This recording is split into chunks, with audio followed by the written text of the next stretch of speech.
Assalamualaikum warahmatullahi wabarakatuh. Pemirsa TVmu, apa kabarnya hari ini? Semoga selalu dalam lindungan Allah Subhanahu wa taala.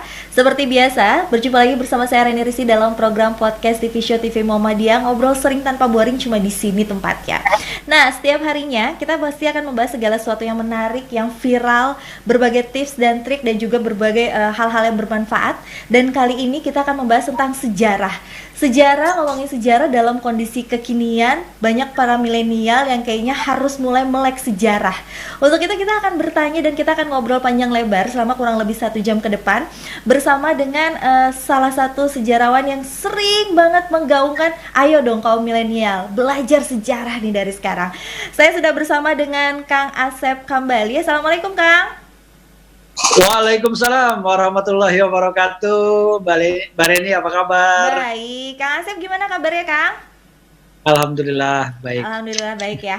Kang, nanti kita bakalan ngobrol-ngobrol tentang sejarah nih Kang. Itu kayaknya sesuatu yang harusnya menarik untuk kita bahas ya Kang ya, tapi dengan versi kekinian gitu ya Kang ya.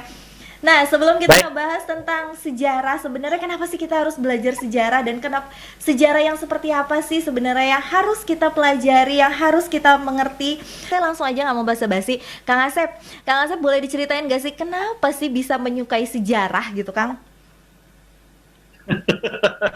Ini pertanyaan yang berat dijawab ini ya, karena dulu saya itu anak IPA. Jadi saya anak IPA kelas unggulan, siswa teladan se-kabupaten. Jadi kalau ngomongin persoalan ilmu pengetahuan alam jagonya ya. Jadi kalau ngomongin sejarah ya sebenarnya mungkin biasa saja gitu ya. Karena nilainya tuh ya 8, 9, 10 sejarah itu ya buat saya biasa, nggak ada bagus-bagusnya lah ya. Gitu. Nah, jadi waktu ada momen saya untuk bisa mengambil PMDK, kalau sekarang mungkin SMPTN atau apa istilahnya mungkin berbeda ya. Yaitu masuk perguruan tinggi tanpa tes, jadi hanya melalui nilai raport. Nah, kesempatan itu ditanyakan oleh pembina OSIS, wakil kepala sekolah urusan kesiswaan, terus kita dikumpulin ya anak-anak yang punya nilai raport bagus gitu, siapa yang mau kuliah di sini jurusan ini gitu. Nah, ternyata yang banyak itu tuh jurusan informatika, bisnis, bahasa Inggris gitu. Padahal dulu saya mau ke bahasa Inggris salah satunya. Pokoknya jurusan-jurusan populer, nah giliran jurusan sejarah tuh nggak ada gitu. Jadi sebenarnya saya tuh karena orang IPA nggak suka sejarah, maksudnya buat saya sejarah biasa lah gitu. Tiba-tiba jurusan sejarah nggak ada yang angkat tangan gitu. Saya berpikir, saya masuk dulu aja deh, mendingan ke kampus ini, ibarat masuk rumah, saya masuk rumah dulu, habis itu saya tinggal pindah kamar gitu. Ya, pikirannya gitu. Yang kedua saya mikirnya, di sekolah aja nggak ada yang ngacung nih. Sekolah saya, gimana di sekolah lain, pasti juga nggak ada. Udah saya pilih, dan bener lolos gitu. Lolos, kuliah. Terus habis itu saya mau pindah, wah nggak bisa, dilarang. Jadi saya udah kecebur, kelelep gitu kan. Aduh ini gimana, nggak bisa pindah gitu. Nah tingkat 2, dilalahnya saya jadi ketua senat. Disitulah saya baru muncul upaya ya untuk gimana sih supaya sejarah ini disukai orang gitu. Karena saya juga nggak suka gitu. Nah akhirnya saya mendirikan, setahun berikutnya saya mendirikan komunitas Historia Indonesia. Jadi tingkat 3 saya mendirikan komunitas Historia Indonesia tahun 2003. Jadi saya angkatan 2000 sebenarnya kalau kuliah. Tapi kalau mestinya saya tuh angkatan 98 gitu kalau kuliah itu. Nah, jadi pada saat saya masuk kuliah itu ya itu tadi seperti di neraka. Jurusan sejarah buat saya apa sih yang berat gitu, nggak ada yang berat buat saya, tinggal baca gitu kan. Jadi neraka tuh kayak karena saya nggak suka, terus buat saya dan mirisnya tuh kalau ditanya sama orang gitu, kuliah di mana, UNJ, atau dulu saya suka pelesetin UI, apa tuh, serius di UI, di Rawamangun, emang udah masih ada? Udah nggak ada, udah pindah, Universitas IKIP saya bilang gitu.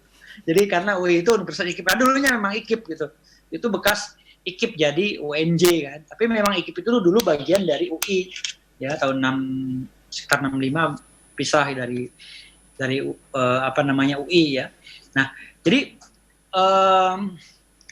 cerita soal saya yang nggak suka sejarah tadi kemudian ngambil jurusan sejarah, akhirnya mau nggak mau saya mesti mencari cara supaya orang suka dan mau belajar sejarah. Saya mendirikan KHI. Nah, KHI ini wadah untuk orang-orang belajar sejarah, orang-orang mengeksplorasi sejarah. Nah, dari situlah saya mulai mengeluarkan banyak jurus-jurus gitu ya, formula-formula supaya sejarah disukai.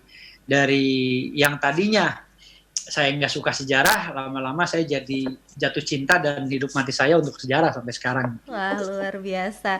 Ini bisa kebayang sih Kang gimana Akang waktu pertama kali masuk kuliah gitu ya, dari nggak cinta sampai akhirnya pas kenal. Emang berarti harus kayak gitu Kang, harus kenal dulu baru jatuh cinta gitu ya Kang ya. Walaupun Harus awalnya kenal dulu baru jatuh cinta. Kalau nggak kenal, repot ya, susah. Nah, ini tadi ngomongin tentang komunitas Historia, Kang. Itu komunitas Historia itu emang bener-bener kalau menurut aku salah satu yang paling banget ngegaet gitu ya buat kalangan-kalangan milenial juga, anak muda gitu, karena belajar sejarahnya jadi lebih enak kan karena jalan-jalan ke tempat-tempat bersejarah. Itu boleh diceritain gak sih, Kang? Itu apa aja sih sebenarnya yang dilakukan, kegiatannya tuh gimana? Ya, jadi komunitas Historia Indonesia ini didirikan karena keprihatinan bahwa banyak konten-konten sejarah yang itu-itu aja, dan kenyataannya juga di lapangan anak-anak juga nggak pada suka sejarah gitu. Nah, saya mencari cara supaya anak-anak ini suka sejarah.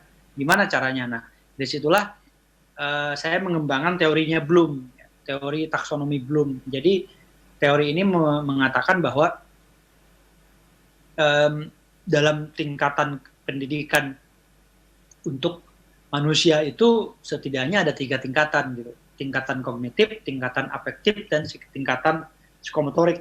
Nah, atau behavior atau tingkah laku.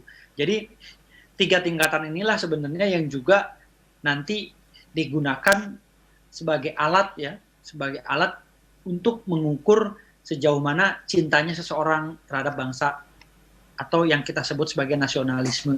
Jadi nasionalisme itu bisa diukur dengan pakai teorinya si Bloom ini gitu. Nah, kemudian dari yang taksonomi Bloom ini saya juga kembangkan dalam program-program komunitas Historia Indonesia. Kalau baca buku, dengerin guru itu biasa dan itu menjemukan gitu. Tapi dengan berkunjung langsung ke tempat bersejarah atau situs-situs sejarah atau museum, benteng gitu ya, bahkan gua yang di dalamnya terdapat lukisan dari zaman prasejarah misalnya, itu akan jauh lebih melekat, akan jauh lebih menempel ya di hati kita. Kenapa? Karena itu melalui proses empiris. Jadi proses empiris ini adalah proses mengalami. Nah, sesuatu yang kita alami itu jauh lebih mudah diingat. Misalnya kita ketemu orang, ya kalau kita ketemu orang langsung, apalagi ada momentum tertentu yang kemudian kita menjadi ingat, misalnya di perjalanan ban kita kempes terus ada yang nolongin orang gitu ya. Nah, orang yang nolongin ini lah kita pasti inget tuh, oh kita pernah kempes ban ditolongin sama dia, at least mukanya atau namanya gitu. Apalagi kalau ternyata yang nolongin ini cowok ganteng, nih yang tolonginnya cewek gitu, atau cinta gitu kan, atau suka gitu, itu pasti lebih berkesan gitu. Nah, jadi pengalaman itu jauh lebih melekat di dalam benak kita gitu. Nah, kalau baca buku, dengerin guru udah pasti itu udah biasa dan itu menjemukan. Nah, jadi konsep empiris ini sebenarnya kita kembangkan dalam 3 unsur penting dalam setiap gerakan KHI, yaitu rekreasi atau rekreatif ya, edukatif dan entertainment atau hiburan. Jadi rekreasi ini yang disebut metode empiris gitu, metode mengalami, berkunjung langsung ke situs sejarah atau museum. Nah, yang kedua edukatif. Nah, edukatif Kang, ini teorinya Bloom. Halo Kang. Ya, ya. mulai sebentar Kang, yang keduanya boleh kita sambung ke segmen 2 nggak Kang? Jadi biar nanti kita jeda iklan dulu sejenak, karena nanti habis itu kita akan ngobrol lagi yang kedua tentang edukasi itu seperti apa. Untuk itu jangan kemana-mana pemirsa TVMU, tetap di podcast TV Show TV Muhammadiyah.